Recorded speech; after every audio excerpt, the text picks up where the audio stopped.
Assalamualaikum warahmatullahi wabarakatuh. Halo teman-teman, di video ini kami akan mempraktikkan konseling gizi dengan klien seorang lansia mengenai pola hidup sehat pada lansia. Sebelumnya, saya akan memperkenalkan anggota kelompok kami.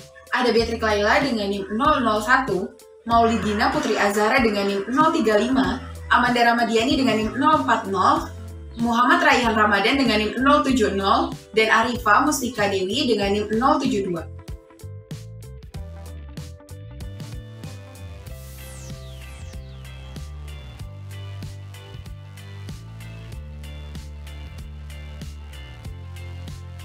Assalamualaikum. Waalaikumsalam. Silakan duduk, Pak. Terima kasih, Bu. Ya. Perkenalkan, nama saya Beatrix Laila atau biasa dipanggil Lala selaku ahli gizi yang hari ini bertugas. Dengan Bapak siapa kalau boleh tahu? Saya Ngadimo, Bu. Baik, Bapak Ngadimo usianya berapa, Pak? 65 tahun. Oh iya, 65 tahun. Saya selaku ahli gizi akan menjaga kerahasiaan dari informasi dan data-data Bapak. Jadi Bapak tidak perlu khawatir untuk menceritakan dan memberikannya kepada kami ya Pak. Ya. Ya, jadi Bapak ada keluhan apa ya Pak?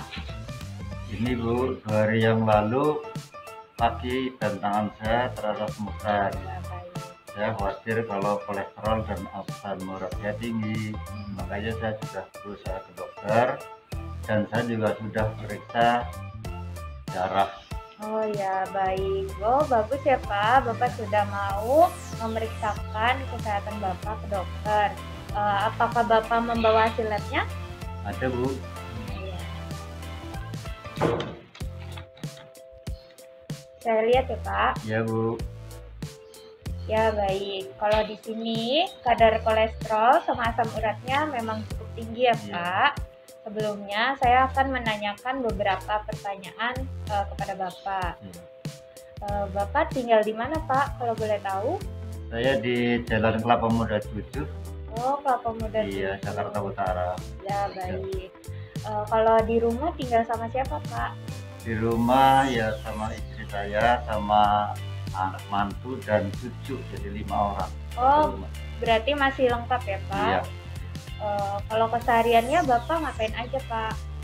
Saya kan ini pensiunan ya, jadi di rumah paling saya nonton TV, beres-beres rumah, sama kadang-kadang saya ada kegiatan ke masjid. Saya juga naik sepeda juga ke masjid. Oh, bagus ya Pak. Bapak sudah masih bisa ke masjid naik sepeda. Kalau begitu, biasanya Bapak sehari makannya berapa banyak Pak? Makan apa aja? Sehari kalau pagi saya paling ngemil ya, nggak pernah sarapan. Ngemil kadang-kadang ya, terutama kopi ya, saya biasa ngopi, kopi susu ABC itu ya yang itu. Terus kadang-kadang ngemilnya ada rebusan singkong, ada rebusan ubi, ada kadang-kadang tales. Terus kalau siang makan ya nasi paling 3 sendok. Oh, nasi 3 jam. Iya, kurang lebih ya. Kalau lauknya Pak, ikannya ada makan daging-daging merah kayak daging sapi gitu, apa Bapak ada makan? Kalau daging enggak ya, itu paling saya makan antara daging ayam, terus diselingin kadang-kadang ikan lele itu ya, terus kadang juga diselingin dengan ikan tongkol, jadi nggak tentu. Tapi yang jelas kalau daging yang merah-merah tapi kayaknya enggak. Oh, terakhir makan daging itu kapan ya Pak? Yang daging apa itu? Daging merah yang Daging merah sapi. saya udah ada 34 bulan yang lalu ya. Oh, sudah cukup lama Iya. ya Pak. Tadi kalau ngemilnya selain rebus-rebusan ada ngemil apa lagi Pak? Iya, saya enggak ya, itu aja paling ngemilnya. Kayak tempe goreng, Tempe tahu goreng ya? goreng. Iya. Itu berapa banyak Pak kalau sekali Paling makan? 2 kalau ngemil pagi ya. Sekali makan, Iya, bukan sehari. enggak. Kalau sehari biasanya Sehari berapa bisa itu? 4 atau 5. Baik. Untuk buah bagaimana Pak? Buah yang pasti pisang. Pisang Ambon itu saya ambil pasti makan pisang. Kadang-kadang diselingin dengan jeruk, kadang juga apel, apel hijau itu kadang untuk gorengan. Yang paling sering itu makan Paling sering buah. pisang, Oh, pisang. Iya, Tiap hari, Pak? hampir setiap hari. Oh, baik. Bagus ya, Pak. Sudah makan pisang atau buah. Lalu untuk sayurnya bagaimana, Pak? Sayur kadang kangkung, kadang-kadang kacang panjang, kadang-kadang apa itu pare, terus ada kayak toge di ongseng, kadang-kadang ya kacang panjang di sayur bening ya nggak tentu. Oh, gitu. Seringnya sayurnya itu diolah, dipakein santan atau ditumis atau dibening, Pak? Seringnya Yang sering ditumis ya, ditumis. ditumis. Kalau di santan kadang-kadang ya 2 minggu sekali tuh santan itu biasanya santan nangka itu yang sering itu. Tapi nggak sering sekali, paling 2 minggu sekali. 2 minggu sekali. Tapi ya, Pak, jarang berarti makan santan-santan. Kalau air putihnya bagaimana, Pak? Air putih banyak, saya setiap hari mungkin bisa sampai, kalau katanya standarnya 8, saya bisa lebih. Oh, berapa Sehari. gelas tuh, Pak? Ya 8 gelas kurang lebih. Lebih dari. Iya, lebih dari 18. Kalau 10 gelas gitu, Pak, sehari? ada sampai. sampai sehari. Oh, banyak juga ya, Iya. Pak, minumnya bagus. Ya, baik. Tadi kan Bapak sudah menjelaskan terkait makanan Bapak dalam sehari atau paling sering makan apa. Iya. Nah, di sini tadi sudah bagus ya, Pak. Iya. Ada makanannya juga. Nah, di sini kami akan melakukan pengukuran tinggi badan dan juga berat badan. Tujuannya untuk mengukur status gizi Bapak. Apakah kurang atau normal ataukah lebih. Nanti untuk pengukurannya akan dibantu oleh rekan saya ya, Pak. Baik Bapak, silakan. Oke. Mari Bapak untuk pengukuran tinggi badan. Maaf ya Pak.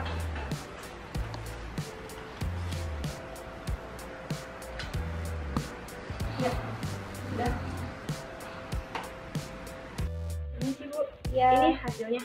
Bisa juga tidak lebih. terima kasih. Ini hasilnya sudah keluar ya, Pak. Iya. Untuk hasil tinggi badannya 155 dan juga berat badannya 62,8. Nah, kalau misalkan kita tadi sudah hitung IMT atau indeks massa tubuh, itu hasilnya 26,14 atau status gizinya lebih ya, Pak. Nah, tapi Bapak tidak perlu khawatir untuk lansia. Untuk IMT itu kategorinya 25 sampai 27. Kalau 26 berarti masih normal ya, Pak. Nah, tujuannya buat lebih kategorinya itu daripada orang dewasa, buat menurunkan resiko osteoporosis atau perapuhan tulang pada lansia. Karena kan beresiko ya, Pak, Iya. sudah usia. Nah, tadi kan kita sudah berbincang-bincang ya, Pak, Iya, tentang pola makan Bapak. Nah, di sini saya akan menjelaskan terkait mengapa kadar kolesterol Bapak dan juga asam urat Bapak tinggi. Jadi kan dilihat dari hasil lab ya, Pak. Hasil labnya itu kadar kolesterol Bapak sebesar 208. Tapi nilai rujukannya itu adalah kurang dari 200. Berarti ini kan lebih ya, Pak, dari nilai rujukan. Nah, untuk nilai asam urat atau kadar asam urat Bapak itu nilainya 7,2. Sedangkan untuk nilai rujukan itu kurang dari 7 untuk laki-laki. Nah, di sini saran saya adalah Bapak mungkin bisa merubah pola hidup yang lebih sehat dengan menggunakan pedoman gizi seimbang. Oke ya, Pak. Tadi berdasarkan hasil yang Bapak paparkan terkait pola makan Bapak itu sudah cukup bagus ya, Pak. Bapak sudah makan sayur. Sayurnya juga beragam ya, Pak. Ada kangkung, kacang panjang, pare, dan juga ada olahan ditumis, kadang juga disantan. Itu untuk air putih juga cukup bagus ya, Pak. Walaupun berlebih tapi nggak masalah. Lalu untuk aktivitas fisik, Bapak sudah bersepeda, itu sudah bagus ya, Pak. Ya, tadi sudah dipaparkan ke ya, Pak, terkait pola makan Bapak. Nah, tadi juga saya sudah mencatat Tadi Bapak sudah bagus ya Pak, makannya sudah cukup beragam, ada lauknya, ada sayur juga, dan juga Bapak sudah makan buah setiap hari, dan juga air putihnya juga sudah bagus, sudah 10 gelas. Jadi tadi sudah cukup bagus ya Pak, Bapak sudah melakukan aktivitas fisik, bersepeda setiap hari, mengingat usia sudah tidak lagi muda ya Pak. Itu bagus, dan kalau bisa sebisa mungkin untuk dipertahankan agar Bapak tetap aktif bergerak dan tetap sehat ya Pak. Kalau begitu akan saya pertahankan kalau itu memang baik untuk saya. Ya baik Pak. Kalau begitu apa yang harus saya lakukan untuk mengatasi masalah saya? Ya baik. Jadi saran saya, Bapak bisa tetap melakukan aktivitas tadi dan juga tetap mengkonsumsi makanan dengan pedoman gizi seimbang. Jadi di sini saya akan menjelaskan dengan menggunakan poster ini ya Pak. Di sini berisikan 10 pedoman gizi seimbang yang mungkin bisa Bapak terapkan dalam kehidupan sehari-hari. Yang pertama ini, biasakan mengkonsumsi aneka ragam makanan pokok. Jadi tidak hanya nasi dengan lauk ya Pak, harus ada sayurnya, ada buahnya, dan juga tadi ada cemilannya. Lalu yang kedua, batasi penggunaan makanan manis, asin, dan berlemak. Ini kan mengingat usia Bapak sudah tidak muda lagi ya Pak. Yang selanjutnya yaitu biasakan mengkonsumsi lauk pauk dengan mengandung protein tinggi. Contohnya tadi ada ayam, telur, seperti itu. Lalu sebelum makan usahakan untuk mencuci tangan dengan menggunakan sabun dan juga air mengalir. Tentunya untuk menjaga kebersihan diri Bapak ya Pak sebelum makan. Lalu biasakan minum air putih yang cukup dan aman. Tadi Bapak sudah jelaskan 10 gelas itu sudah bagus sekali ya Pak, kalau bisa dipertahankan. Lalu biasakan sarapan pagi, tadi Bapak juga sudah menyebutkan sudah sarapan pagi. Lalu banyak makan buah dan sayur. Ini perlu ditingkatkan ya Pak. Lalu biasakan membaca label pada kemasan pangan. Yang biasa itu ya Pak yang ada di produk makanan. Lalu lakukan aktivitas fisik yang cukup dan pertahankan berat badan ideal. Nah itu tadi Bapak sudah menjelaskan ada aktivitas fisik Bapak yang sudah dilakukan, yaitu bersepeda. Itu sudah bagus, kalau bisa ditingkatkan. Bisa dengan jogging atau jalan pagi, seperti itu ya Pak. Lalu yang terakhir, syukuri dan nikmati aneka ragam makanan. Iya Bu, terima kasih. Ya Pak. Oh jadi begitu ya Bu. Iya Di Pak. samping makanan nasi dan lauk pauk, perlu juga makanan buah dan sayur ya Bu ya. Iya perlu Pak. Tujuannya adalah untuk memenuhi kebutuhan vitamin dan mineral bagi usia Bapak atau usia lansia.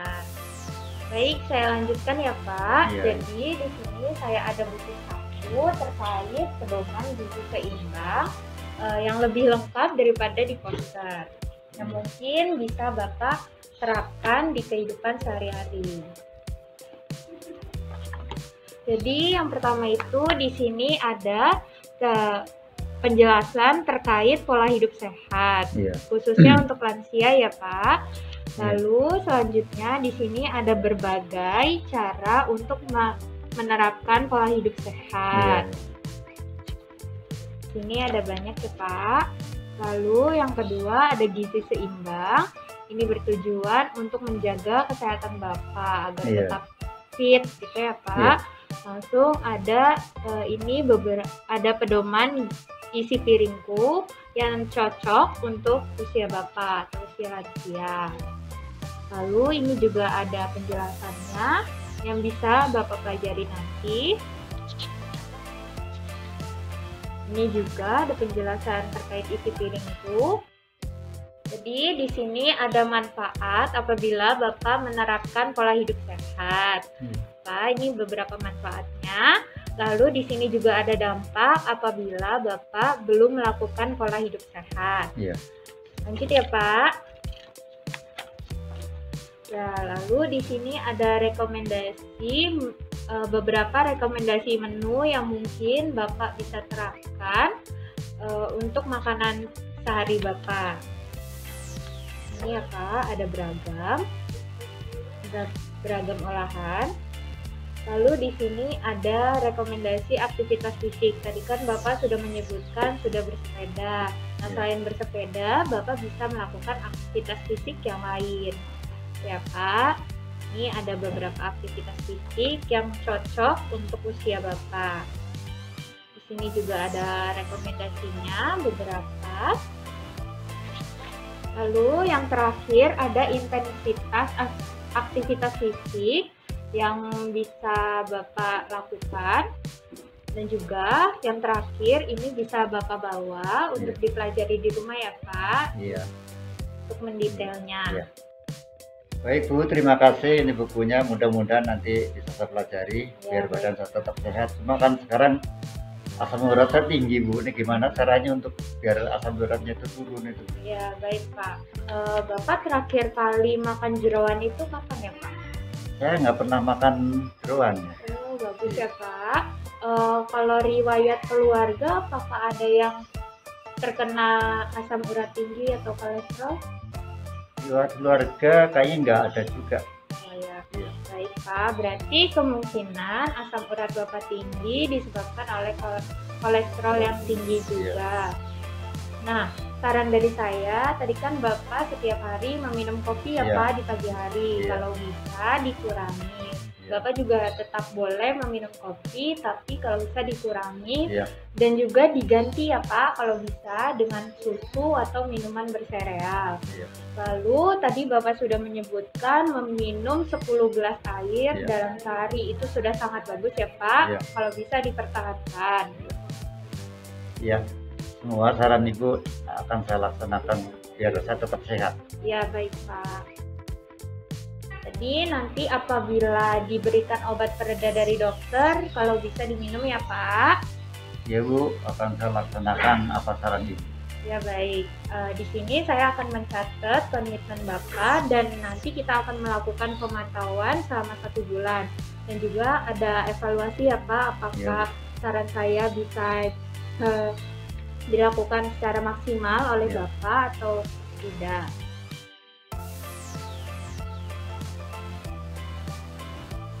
Ya baik Pak, apabila nanti di rumah ada pertanyaan, Bapak bisa menghubungi saya ke nomor WhatsApp berikut ya Pak. Ini saya kembalikan lagi hasil lab Bapak, dan juga ini ada beberapa catatan untuk Bapak ya Pak, untuk Bapak bisa lakukan di rumah. Beserta berkasnya dan juga ini kartu nama saya. Apa ada yang ingin ditanyakan lagi Pak? Saya kira sudah cukup Bu. Baik Pak, apabila tidak ada yang ingin ditanyakan lagi, kita akhiri ya Pak konseling hari ini. Tetap semangat dan juga semoga lancar ya Pak untuk tetap menerapkan pola hidup sehatnya. Dan juga terima kasih atas kunjungan Bapak ya Pak. Iya Bu, terima kasih, saya juga terima kasih. Ibu telah membantu dan memberikan solusi untuk keluhan saya. Ya baik Pak, sama-sama. Kalau begitu saya mohon pamit. Sekali lagi terima kasih. Iya Bu. Assalamualaikum. Waalaikumsalam. Terima kasih Pak.